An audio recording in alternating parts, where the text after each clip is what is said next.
Avec Minispot, j'apprends tellement de choses. Avec Minispot, j'apprends tellement de choses. J'espère que mon Seigneur sera satisfait de moi. J'espère que mon Seigneur sera satisfait de moi. Alhamdulillah, Alhamdulillah, Alhamdulillah, Alhamdulillah. Que l'islam et mon iman soient de plus en plus forts afin d'être auprès d'Allah. Voici le véritable trésor. Assalamu alaikum les enfants. On continue aujourd'hui, Inch'Allah, avec l'histoire du prophète Suleyman alayhi salam. Donc, Suleyman alayhi salam avait demandé qu'on construise un palais en cristal et qu'on y installe un passage en cristal sous lequel coulait de l'eau et où vivaient des poissons et des animaux aquatiques. À son arrivée, la reine de Séba, c'est-à-dire Balkis, fut invitée à y entrer, tandis que Suleyman alayhi salam, assis sur son trône, l'attendait à l'intérieur. Allah Azza wa Jal dit, puis, quand elle le vit, elle le prit pour de l'eau profonde et elle se découvrit les jambes. Alors Suleyman lui dit, ceci est un palais pavé de cristal. Elle dit, Seigneur, je me suis fait du tort à moi-même, je me soumets avec Suleyman à Allah, Seigneur de l'univers.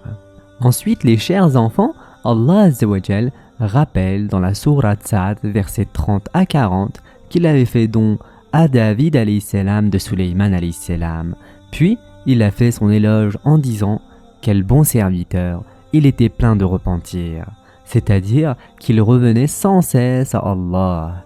Allah Azza wa Jal évoque ensuite l'attitude de Suleyman alayhi salam face aux magnifiques chevaux de course qu'on lui présenta. Il dit « Oui, je me suis complu à aimer les biens de ce monde au point d'oublier le rappel de mon Seigneur jusqu'à ce que le soleil se soit caché derrière son voile. » Il faut préciser que cela n'était qu'un oubli et qu'il n'avait pas délaissé la prière volontairement, sans excuse, à moins qu'il ait été, dans leur loi, permis de retarder la prière pour des raisons inhérentes à la guerre. De plus, les chers enfants, l'envoyé d'Allah, sallallahu alayhi wa sallam, a dit « Lorsque Suleyman a construit le temple de Jérusalem, il demanda à son Seigneur 3 faveurs. Il lui en accorda 2, et j'espère que le 3e sera à nous. Il lui demanda un jugement qui corresponde à son jugement, et il le lui donna. Il lui demanda un royaume tel que nul autre après lui n'aurait de pareil, et il le lui donna. Et il lui demanda que chaque homme qui sort de chez lui avec l'intention d'aller faire sa prière dans cette mosquée, c'est-à-dire Jérusalem, soit purifié de ses péchés comme s'il venait tout juste de naître. J'espère qu'Allah nous accordera cette dernière faveur. Et ce hadith a été rapporté par l'imam Ahmed. Les chers enfants, concernant la capacité de jugement de Suleyman alayhi salam, Allah Azza wa Jal a fait son éloge et celui de son père en disant « Et Daoud et Suleyman, quand ils eurent à juger au sujet d'un champ cultivé où des moutons appartenant à une peuplade étaient allés paître la nuit, et nous étions témoins de leur jugement.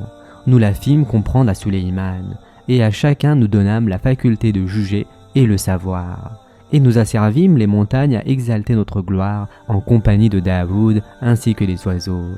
Et c'est nous qui sommes le faiseur. » Sourate Al-Anbiya, versets 78 et 79. Il est rapporté, les chers enfants, qu'une tribu avait un champ de vignobles et que des moutons appartenant à une autre tribu entrèrent dans ce champ durant la nuit. Et ils broutèrent donc toute la végétation. Les 2 tribus se rendirent auprès de Daoud alayhi salam et demandèrent son arbitrage. Daoud alayhi salam décréta alors que le troupeau deviendrait propriété de ceux dont le champ a été ravagé. Mais quittant Daoud alayhi salam, les antagonistes rencontrèrent Suleyman alayhi salam qui leur demanda quel a été le jugement du prophète d'Allah. Ils l'en informèrent.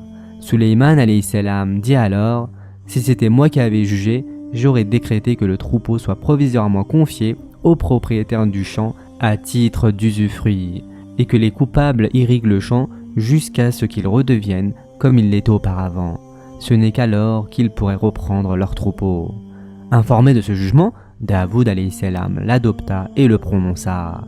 Un autre jour, les enfants, tandis que 2 femmes se trouvaient dans la forêt avec leurs bébés respectifs, le loup prit le bébé de l'une d'elles et le dévora. Elles se disputèrent alors le bébé resté vivant, chacune prétendant qu'il était le sien. Elles demandèrent alors l'arbitrage de Suleyman alayhi salam qui leur dit « Apportez-moi un couteau pour que je le découpe en 2 parties. Ainsi, chacune de vous en prendra une. » La plus jeune des deux dit « Ne fais pas cela, qu'Allah te soit miséricordieux, c'est son fils. » Suleyman alayhi salam jugea alors en sa faveur.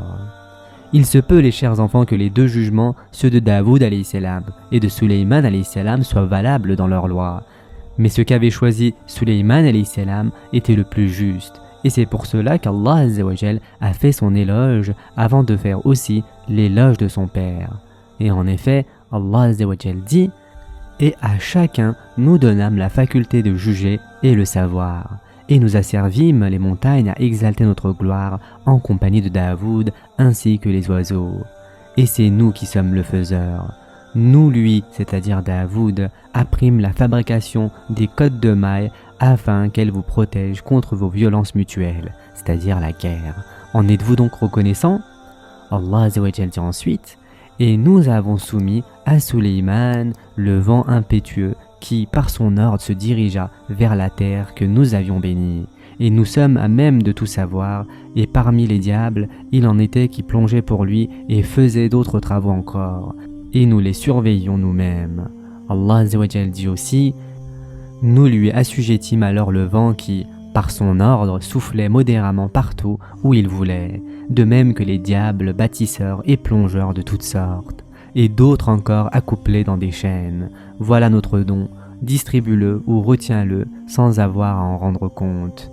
Et il a une place rapprochée auprès de nous et un beau refuge. » Les chers enfants, lorsque Suleyman alayhi salam délaissa les chevaux pour l'amour d'Allah azza wa jal, le Seigneur lui compensa cela en lui soumettant le vent qui était plus rapide et plus puissant que les chevaux et qui ne nécessitait aucun investissement. Le vent soufflait modérément partout où il le voulait. Concernant la mort de Suleyman alayhi salam, Allah azza wa jal dit dans la sourate Saba, verset 14 « Puis quand nous décidâmes sa mort, il n'y eut pour les avertir de sa mort que la bête de terre qui rongea sa canne. Puis lorsqu'il s'écroula, il apparut de toute évidence aux djinns que s'ils savaient vraiment l'inconnu, ils ne seraient pas restés dans le supplice humiliant de la servitude. » Abu Daoud dit concernant cela que Suleyman alayhi salam a dit à l'ange de la mort « Lorsque viendra le moment de prendre mon âme, informe-moi à l'avance. » L'ange lui répondit « Je ne sais pas plus que toi quand viendra ce moment. Tout ce qu'il y a, c'est qu'au moment de prendre l'âme d'un être, un livre m'est donné dans lequel se trouve son nom. » Lorsqu'on informa Suleyman alayhi salam que l'ordre avait été donné de prendre son âme et qu'il ne restait qu'1 heure à vivre, Suleyman alayhi salam ordonna au génie de lui construire à l'endroit même où il était assis un sanctuaire en cristal sans porte. Il se mit alors à prier en s'appuyant sur sa canne. L'ange de la mort entra et prit son âme, tandis qu'il était toujours appuyé sur sa canne. Les chers enfants, il va de soi qu'il n'avait pas fait cela pour échapper à l'ange de la mort, mais pour que les génies le croient toujours vivant et qu'il continue à travailler. C'est alors qu'Allah azza wa jal envoya la bête de la terre, c'est-à-dire des vers, qui commença à ronger sa canne. Puis, quand celle-ci devint creuse, elle ne put supporter le corps de Suleyman qui s'écroula. Lorsque les génies virent cela, ils se dispersèrent et partirent. Ce sera tout pour l'histoire du prophète Suleyman alayhi salam. Les chers enfants, n'oubliez pas de vous abonner et d'activer les notifications. En attendant, prenez soin de vous ainsi que de vos parents et à très prochainement, Inch'Allah.